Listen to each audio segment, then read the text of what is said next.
Making excuses and just get a little more disciplined. My coach says that you're not always going to be motivated, so you have to fall back on discipline. And I think that I've been missing that. Really just need to quit making excuses and get after it. So I hope everyone...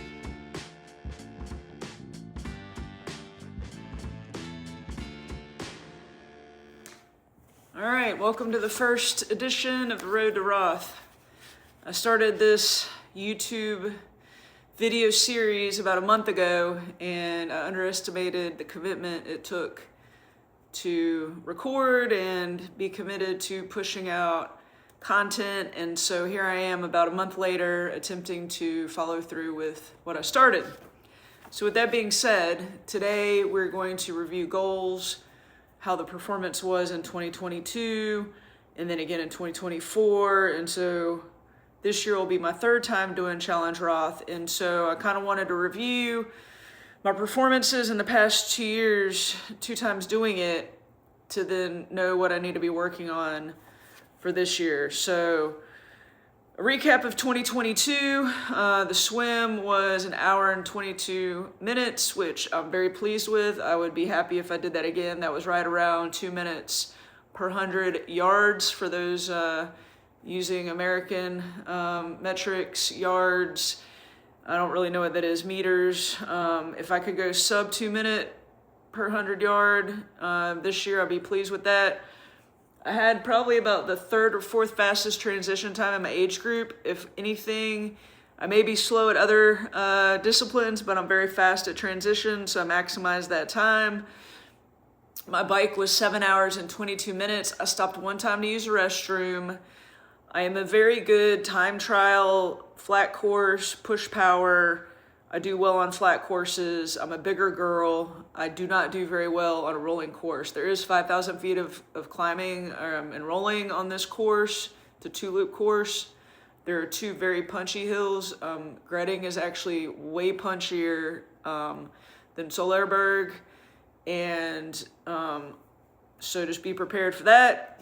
And then during the run, I do enjoy the run. It's a very flat run. There's, of course, mile 23 through 26, or maybe a little sooner than that, maybe mile 22 through 24 is up a hill, down a hill, uphill, down a hill. Other than that, it's a very flat course. The first half marathon is on a gravel packed canal. It's very exposed. When it's hot, it's very hot out there. There's not a lot of spectators.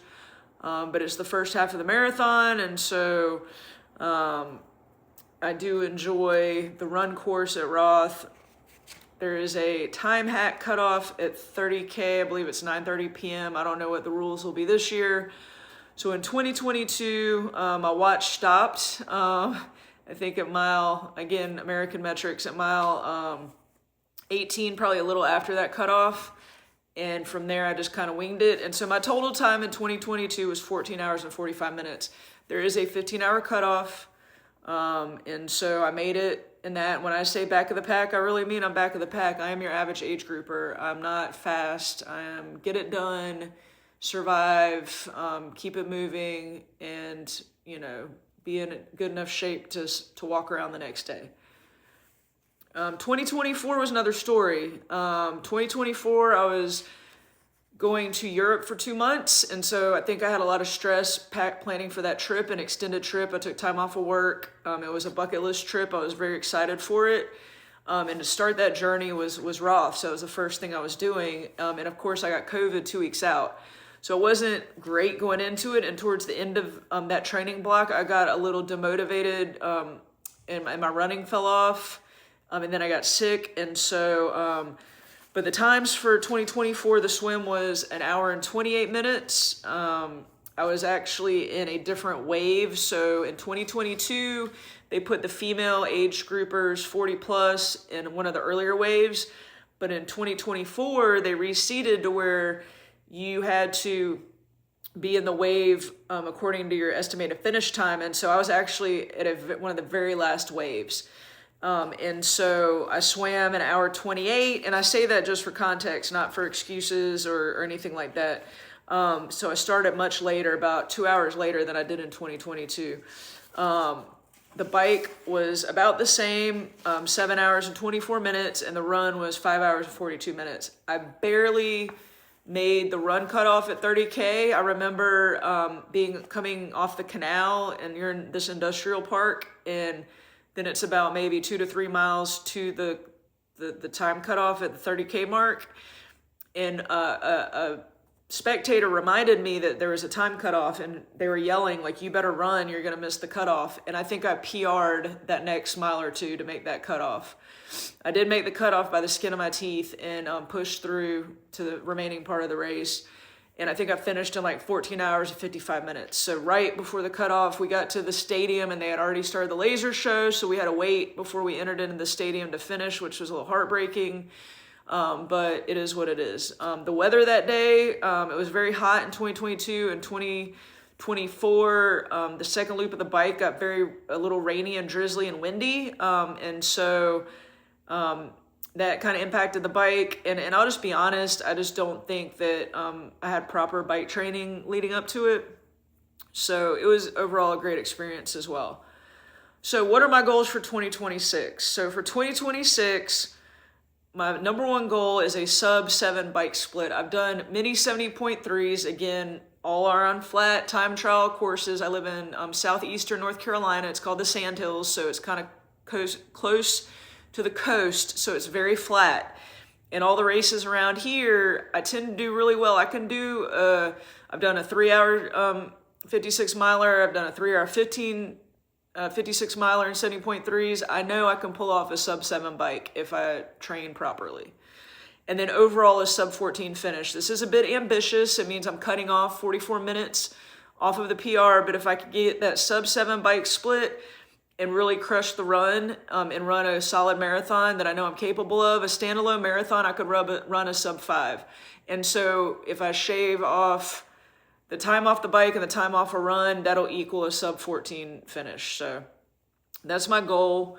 And so, you know, how am I going to get to that goal? So the bike's the priority in the off season. I finally got a coach last year. And so this is actually the first Roth that I'm going into with a coach as well.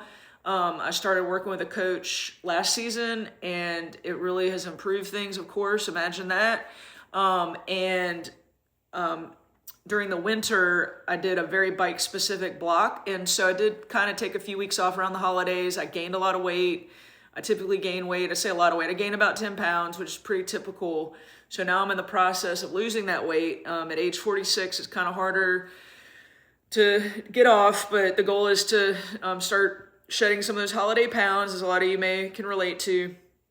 And then I did a bike training block in October and November. And so my bike legs right now in training are feeling great. I'm doing about 100-ish miles a week, all on the indoor trainer. I don't like riding in the cold. Pushing some decent power for me, doing some 20-minute blocks at like 135, 145 would probably be an ideal race pace that I think could get me in under that sub 7-minute bike split. I do train by watts. That's something I learned a few years ago. And so that's the focus on the bike. And the run is just making sure I'm durable. I believe if I have strong bike legs, my running experience and being trained up for that will prove for itself. I've done 100 milers, I've done ultras, I've got a lot of miles in my legs, a lot of triathlons in my legs. I know that I can run a faster marathon off the bike. Just need to be focusing on not being injured.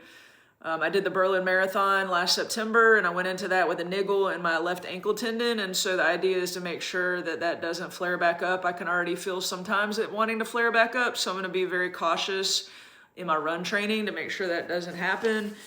And then to be honest with the swim's my strongest discipline compared to a lot of us back of the packer age groupers. I'm confident in my swim. The one thing I will change this year though is a wetsuit. I'm from a very warm climate. We rarely need a wetsuit in any of our local triathlons, and I'm very wetsuit adverse. I know people love it, but I like the feel of the water. And actually in 2022 and 2024, I did not use a wetsuit for Challenge Roth, even though it was legal, just for comfortability. And I, as of last year, I got a new wetsuit, and I've committed myself to getting used to it because I know Logically, it's faster, and so I will be wearing a wetsuit this year. And with the swimming, I work full time. I have other life commitments like all of us age groupers do. And so my biggest concern is getting enough swim in. I don't think that I have time to like improve my technique enough to change anything to get that much faster, but I definitely just want to be in that comfortable swim shape that I can do the swim and not be fatigued or taxed. So the goal is to be in enough swim shape to complete the swim. I did have a swim analysis done over the holidays as well, and that was helpful. So I will be working on technique and applying those tips that I got from my swim analysis. I just don't feel like time-wise, I think most of my time is going to be dedicated to the bike because that is my weakest discipline. So what have I been doing this past month? Well, like a lot of people, just getting back in a routine. I found it hard with the colder months, the darker months. The older I get, the harder it is to kind of get going in the morning. I've missed some swims. I swim in the morning. And I actually started a new job in November, so I'm still getting ramped up with that new job.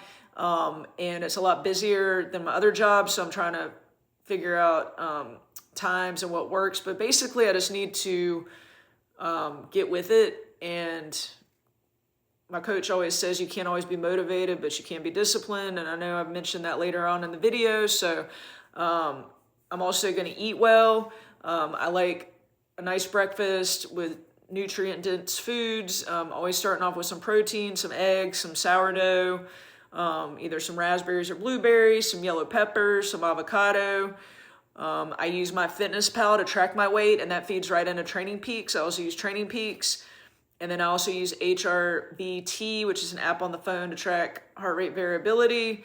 I'm into data, but I'm not like super into data that I get obsessed about it and let it drive my decisions so much. But with the weight tracking, I find being accountable to myself and my Fitness Pal is actually the best way for me to lose weight while training and maintaining that. And then really just working on taking care of the body. I see a chiro every other week. 2023, I started having a lot of hip issues. I do sit a lot for my job and at a computer. Even though I'm active, I'm still at a computer the majority of the week. And so my L3 and L4 was being compressed, and I went to an orthopedic doctor to get an image, and they actually recommended I go to a chiro. And so now, started that in 2023, my hip pain went away, and so now I go every other week for maintenance, and I find that really helps, and I enjoy the chiropractor. He's great, and he's very sports specific, and so he knows what I need. And really, it's a new month, and time's just ticking away, and so hopefully on the next video, I would like to be able to report back that I have been able to consistently wake up on these dark, early, cold mornings and get my butt into the gym and get some strength in and get that swim in. Race calendar. In March 21st, we have a local half marathon I always like to do, kind of as a training day to test the run fitness. It's a very hilly half marathon, but it's easy logistics. You just wake up, drive down the street, do it. It's fun. A lot of local people do it, so it's a good time. I have a Pinehurst Sprint. It's kind of a rust buster, waking up the legs. It's kind of a hilly sprint, get in the wetsuit, do some open water swims. That's in April. And then I have my B race, which is the White Lake Pro-Am Half. It's actually a PTO bronze level race. They have professionals there. Trevor Foley won it one year. It's a great race. Last year I did 6:28, so the goal is to beat that. And just kind of get a nice training day in, engage my fitness before Roth. That's May 3rd, May 2nd, and so it's a month and a half out from Roth. And so, that's the race plan. Last year, before my A race, I think I overtrained a bit. I did a lot of racing, and I think it mentally drained me and stressed me out a little too much. So I'm cutting down on the race calendar leading into Challenge Roth. And then really emotionally and mentally just getting cranked up for this race. I have had trouble finding that fire. Usually coming off of the holidays, you're ready to get back into training and feeling refreshed, and I just haven't had that feeling. I'm not really sure why. The why really doesn't matter. I just am going to start making sure, checking off the workouts and being consistent, and yeah, that's about all we can do. So I hope everyone else is having a successful start to their training, and please drop in the comments what you're struggling with or what you're succeeding at, and yeah, let us know what you got going on. Cheers.